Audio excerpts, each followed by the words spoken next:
Ano ba yung mga dapat abangan sa iyong karakter sa Totoy Bato? Ako po dito si Mason, ang kanang kamay ni Dwayne. Isa sa kaiinisan niya po dito, kontrabida. Isa sa masama. Masama-sama, kontrabida. Ikaw yun. Oo, talagang. So, ikaw, kumbaga, yung kaiinisan, bagong kaiinisan ng mga kapatid natin. Sisiguraduhin kong kaiinisan niyo. Okay, Billy. Ikaw naman. Ang karakter naman ni Bailey dito ay si Dustin Donaire, isa sa mga bully ni Totoy simula ng pagkabata. At tinatry niya pa rin maging bully paglaki niya. So, nasa dark side din yung karakter ni Dustin. Mukhang nabully mo talaga si Kiko dahil kita mo talagang mukhang matindi yung pinagdaanan sa'yo ni Totoy Bato. Okay, Andrew? Hello po sa inyo lahat. Siyempre, ang role ko po dito. Ako pa rin ang pambansang best friend ni Kiko dito. Ako dito si Jet. Pag sa labanan, siyempre, maasahan ako ni Totoy dito dahil malakas ako makipag-pasagulo dito. And siyempre, ngayon, dati kasi sa Lumuhod, talagang pasaway lang ako eh. Oo. Pero ngayon, medyo mapagmahal na ako dito. Ayun. Oo. Magmamahal na si Andrew dito. Sa Totoy Bato, may mga reactions tayo. CJ, ikaw naman.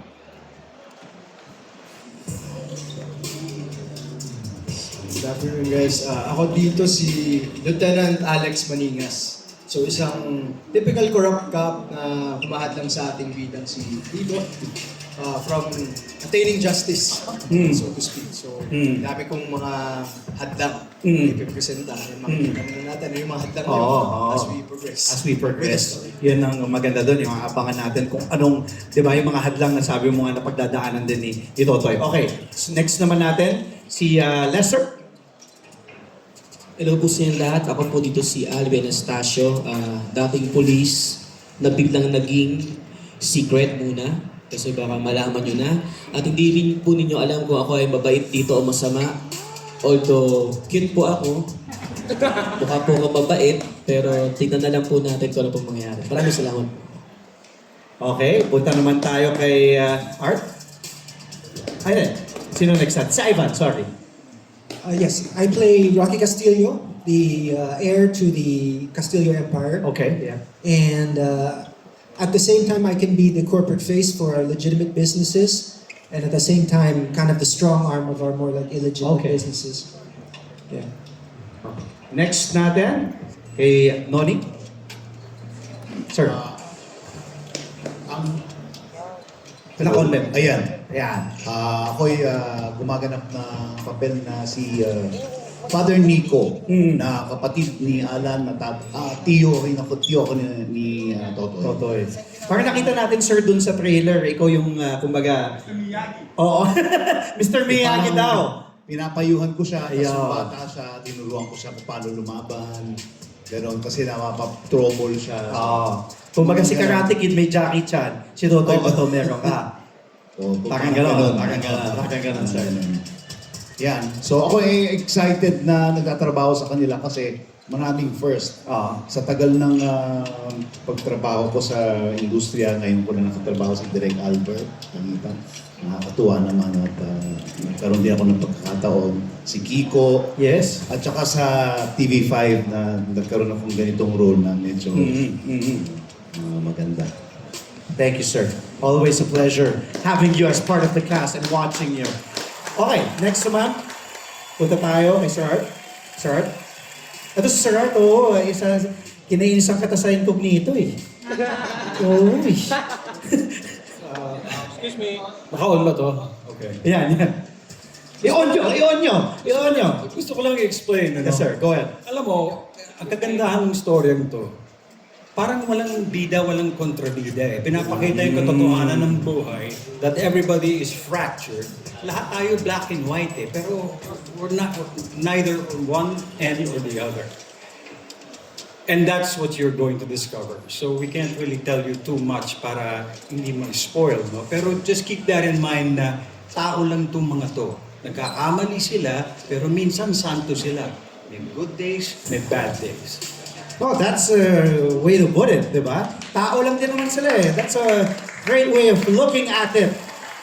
Sir, thank you. Sir Mon Confiado. Yes, I'm playing Don Silvio Castillo, isa sa pinakamakapangyarihan at pinakamayaman sa Pook Paraiso. Mortal na kalaban itong mga Perezes na dalawang katabi ko. Pinagitna, So, naging sa gitna ka pa. medyo no? pinaplastic ko lang muna ngayon sa dito. Pero sobrang honored ako na grabe ang casting at husay nitong itong pangarap kong casting na kasama sa teleserye. Itong mga katabi, lalo na si Miss Yula, ito ang pinakamahusay para sa akin. Siyempre, susunod na si Miss Yula. Miss Yula Valdez! Thank you. Good afternoon, everybody. I play Ruby Perez. Ang God-fearing siya at butihing ina ni Diego Loizaga as Dwayne Perez and asawa ni Don Pedro Perez. Surprise na lang yung mga darating. Oo. Thank you. Medyo nakita naman din natin sa trailer, doon may patikim na Miss Yula eh. Yes. Okay, thank you so much, Miss Yula. Of course, Miss Cindy Miranda. Hello, ako po si Amber Castillo dito. Tatay ko si Kuya Mon Confiado at kapatid ko dito si Ivan Padilla. So yung character ko, naniniwala na hindi lang lalaki ang pwedeng mamahala sa isang pamilya. Ako, feeling ko kaya ko din yun. So sa lahat ng plano ko dito, kakailanganin ko yung tulong ni Totoy Bato para matupad lahat ng kung anumang plano ko. Yun. At syempre, Miss Bea Binene bilang Emerald Espejo. Tama? Yes, salamat po Sir Andre. Magandang hapon po sa inyong lahat and I believe we're also streamed online. So magandang hapon po sa mga nanonood online. Ako po si Bea Binene. At ako po si Emerald Espejo dito sa Totoy Bato sa TV5. Si Emerald ay kababata at kaibigan ni Totoy Bato at ni Dwayne. Of course, si Kiko at si Diego Loizaga. Anak po ako ni Miss Katia Santos at kapatid ako ni Kian Cipriano. Masayahin siya, very bubbly, pero meron siyang may encounter na something that will motivate her and will make her leave Pook Paraiso. So abangan niyo po kung paano magkikita-kita ulit si Emerald at kung ano yung magiging mission niya sa buhay at magiging kasama niya si Totoy Bato sa paglaban sa katotohanan. Yun, thank you, Bea. Yun ang aabangan natin. At syempre, a brother, eto, he deserves everything he's been getting right now. Ang Totoy Bato natin, Kiko Estrada!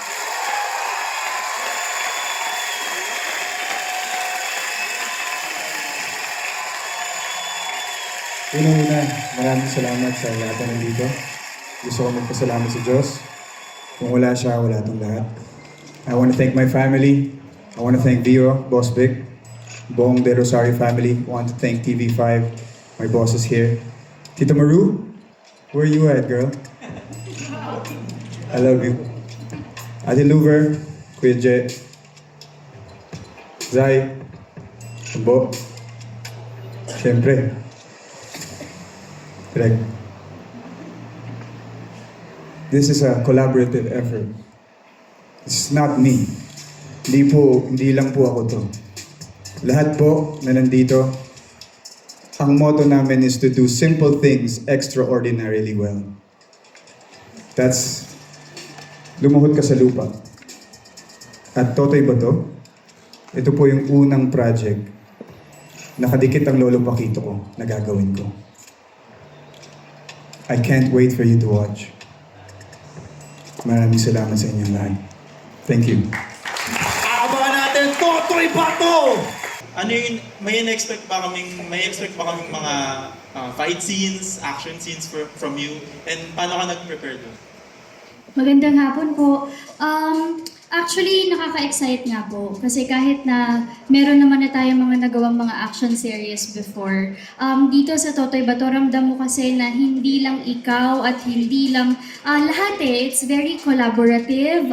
Yung teamwork talagang nandyan para mapaganda. So, yung mga action and fight scenes, definitely.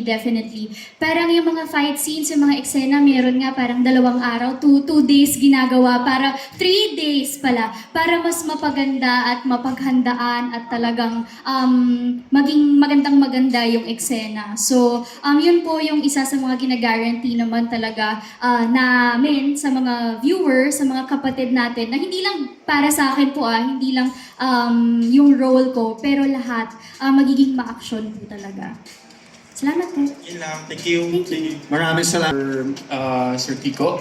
Ayan, Totoy Bato ay isang character na binigay buhay ni FPJ. Pero sa generation ngayon na di nakakakilala sa original movie, sa palagay mo ba, itong reimagined version will resonate sa mga viewers ngayon? Yun po sana ang target. Yun po sana ang hangarin namin. At sana. Pero version namin to. That's one thing clear. It's Albert Langitan directed and Kiko Estrada starred version of Totoy Bato. Pero we always respect where we came from. I respect where I came from. Yung kontrabida po to, yung kontrabida po sa project na to nung una, siya po yung nagpalaki sa akin. So this is a direct love letter to him. And actually, hindi sa lolo ko eh. To be honest, para siya sa lola ko. Sa asawa ni Lolo Paquito na laging nanonood ng mga seri ko. Siya yung tipong lola na pag may show ka, hindi siya magmimintes. So para kay Nena Diaz na death anniversary niya a few days ago. So, to me, abuela, mahal na mahal. Kita ko. Kasi Lahat kami nakatingin doon eh. Ito katabi ng monitor. Hindi, I just want to ask everyone. Kasi parang sabi nyo, wala pa kayo masyadong natutunan kasi it's just bago, di ba? Baguhin natin yung question, di ba? Kumbaga, how honored you are to be part nitong napakalaking project ng TV5 na Totoy Bato? At ano yung nilulook forward nyo sa teleserye na to at project na kasama kayo? Ayan. Siguro start with, ayan, AJ. Sobrang nagpapasalamat ako kasi isa ako sa mga tumawid. Kasi kasama ako dun sa Lumuhod Ka sa Lupa, tapos tumawid ako dito sa Totoy Bato. So, gusto ko lang magpasalamat syempre sa Viva, kala Boss Vic, sa TV5. And of course, ang nagtiwala po sa aking mga directors, sa aking mga producers. Maraming salamat po.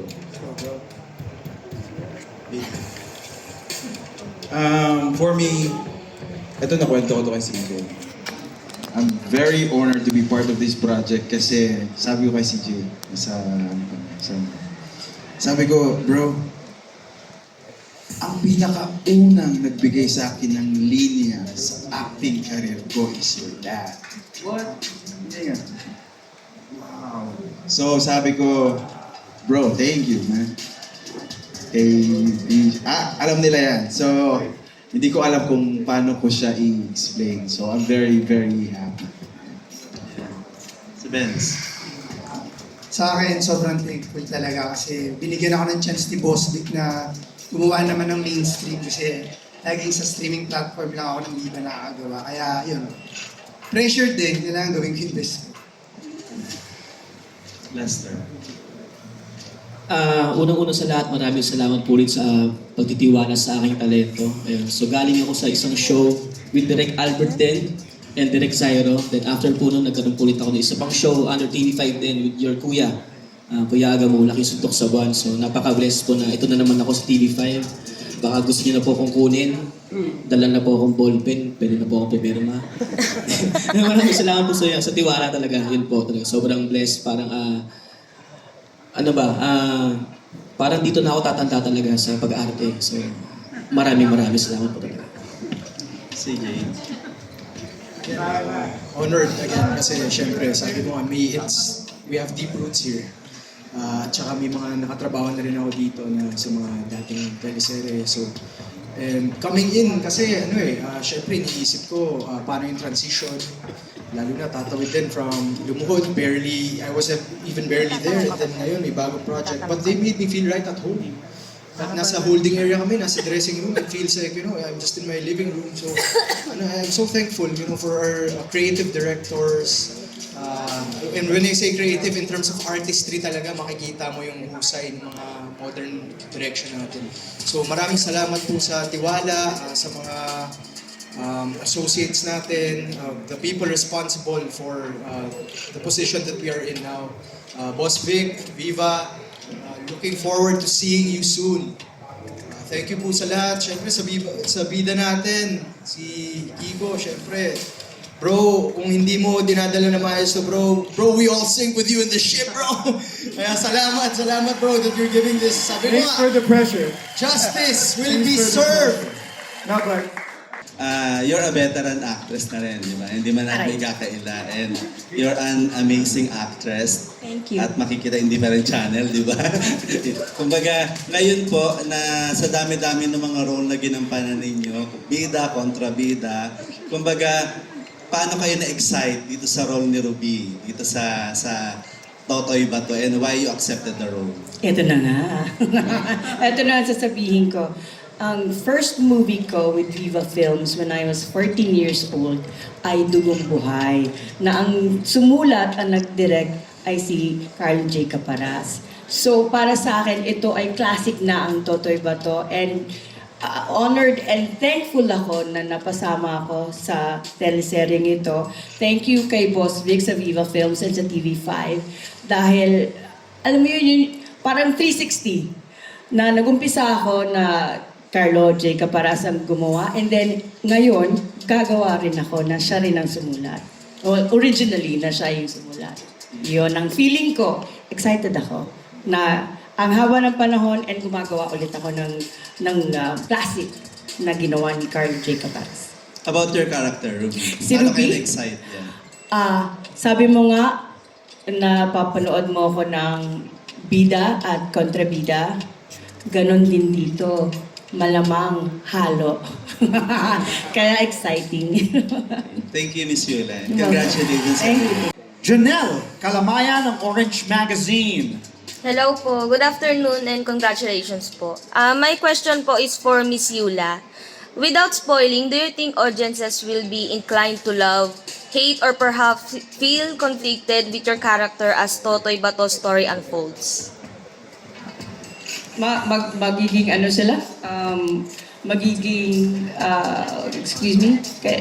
May inclined po ba sila to love, hate, or perhaps feel conflicted po with your character? Well, I hope na ma-affect sila sa portrayal ko. Hindi ko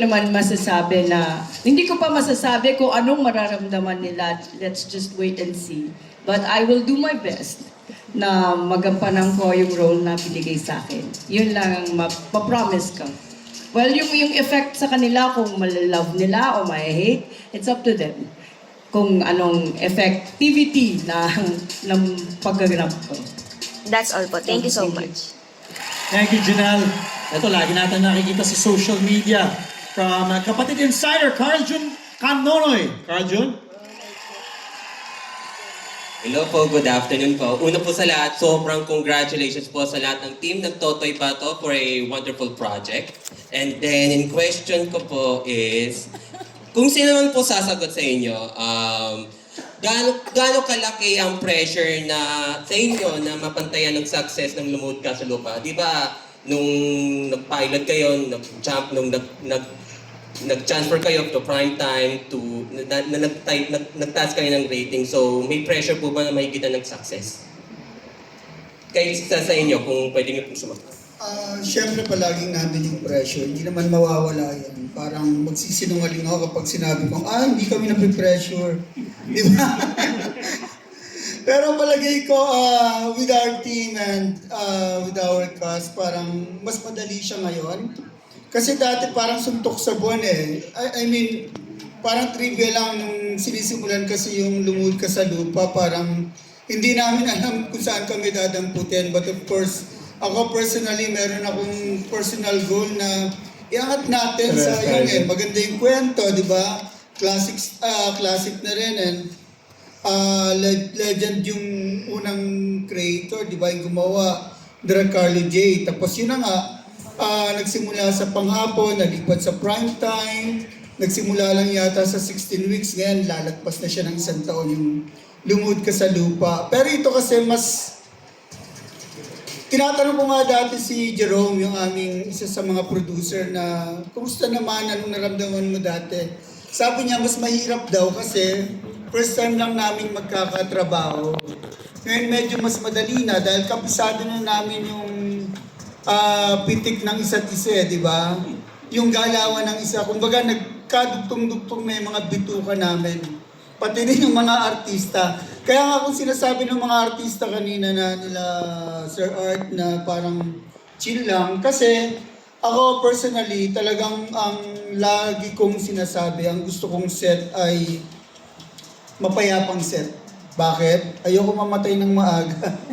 Hindi worth it. Ang stressful ng trabaho natin sa production. Di ba? Hindi pwede. Expose ka sa lahat ng elements.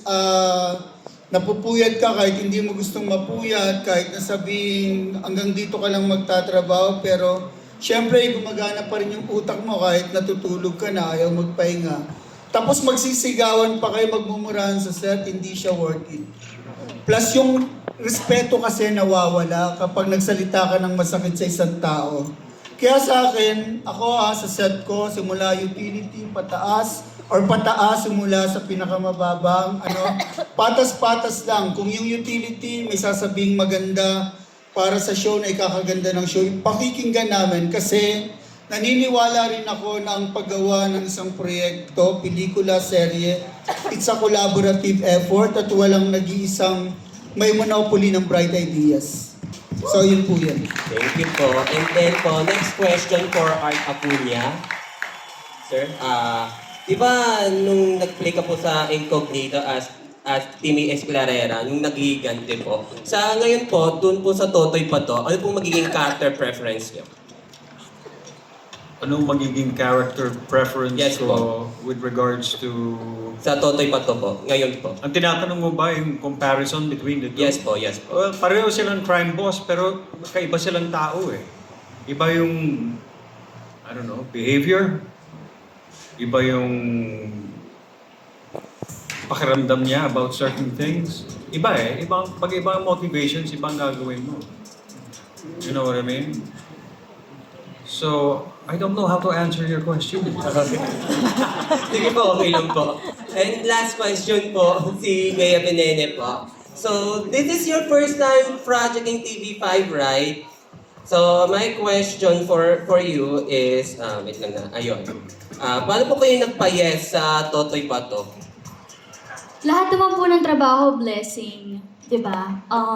Syempre, kung okay po sa schedule, kung okay yung storya, kung okay yung ibang... Kasi para sa akin po, bawat project, hindi lang siya kung ano yung nakikita ng mga viewers. Marami siyang mga nangyayari behind the camera. So kung okay naman lahat yun, and then magpapasalamat po tayo kasi kada trabaho naman ibig sabihin bagong pagkakataon, bagong tiwala at bagong pagmamahal ang binibigay sa'yo at eventually sana mabigay mo rin sa mga viewers po. So I'm just very happy and grateful to Viva of course kasi kumbaga, lagi ko pong sinasabi dati kapag tinatanong ako kung bakit ako lumipat. Sabi ko, for career growth, para mas maraming experience and freelance ako. So again, ito, different world siya. So kumbaga, mas marami pa akong matututunan, mas marami pa akong dadaanan. So, and again, blessing po siya. So nagpapasalamat po ako. Okay po, thank you po. And Thank you po. And congratulate po sa inyong lahat. Thank you po. Thank you, maraming salamat kay... Nasagot na po ito after ni Direk. So, gusto ko lang po sana dun sa cast before ang sumagot naman. Personally, how easy or how hard it is for you to pull out your character from your previous character? Paano nyo minanage? Personally, kasi si Direk, sinagot niya, it's because of ibang atake niya, directing, and fight scenes. For you po, personally, how you manage to pull out your character from previous anime? Dahil sobrang galing po ng team ko. Inalagaan po nila ako. Sinigurado po namin na meticulously to attack the scene based on reactions, kung anong maging reaction kaya ni Totoy. And Tito Noni was very instrumental in helping me.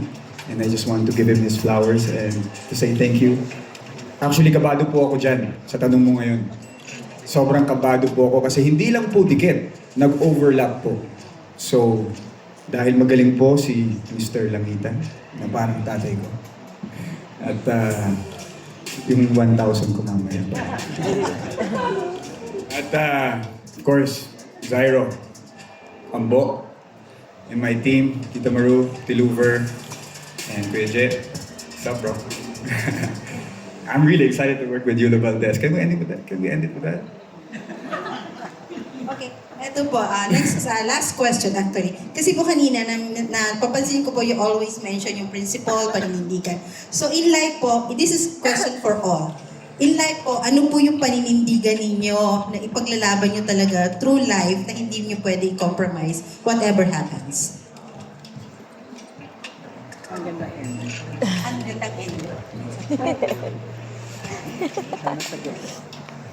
Siguro yung paninindigan ko para sa ngayon is to stimulate the culture. Para maganda yung mga produkto ng mga Pilipino. Gaya ng ginawa ni Sir Carlo J. Caparas. Sobrang obra maestra yung mga ginagawa nila. And I believe the number one art form is film. Kasi hinahalo po niya ang picture, video, at audio. So ito na yung pinakamataas na form of art. So sana, yun yung goal namin, is to start a revolution. Hindi po nagbago yung isang country dahil bigla na lang. It started with the culture. So, sana. For the veterans po, can you add on? Meron po bang ibang sasagot? For Sir Art, Sir... Yeah. Sir Mon. Veteran. Anyway, it's about belief, diba? Kung may paninindigan ka, it means you believe that something should always be. And you will make an effort to make that happen. Paghihirapan mo yun para matupad mo yun, di ba? For me, personally, gutom, hunger. It bothers me. Hungry people, hungry animals, hungry anything. It bugs me. I have to feed it. That's it. Hindi ako nagiging abstract dito literal to. Pag nakita ko may pusang nagugutom dyan, nakahanap ako ng pagkain, punta akong minisa, bibili ako pagkain, I get it. Just so I feel okay with it. Nakakonsensya ako I don't know why. It's hunger. As for the other things, that's too complex already. Your question is not easy. Sorry. Miss Bea, can you, for the younger, Veteran? Hindi po, younger generation. Ang hirap po ng tanong. Thank you so much for your wonderful question.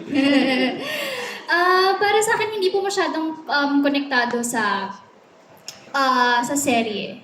Pero para sa akin, ng isang paninindigan o isang paniniwala ko na hindi ko i-give up ay yung paniniwala sa Kanya. Sa lahat ng ginagawa mo, sa lahat ng nararamdaman mo, kailangan maniniwala ka sa Kanya, gagawin mo para sa Kanya, gagawin mo dahil sa Kanya, gagawin mo kasama siya. Salamat po. And I thank you. Sagot pang beauty queen. And we end with that. Thank you also for those questions.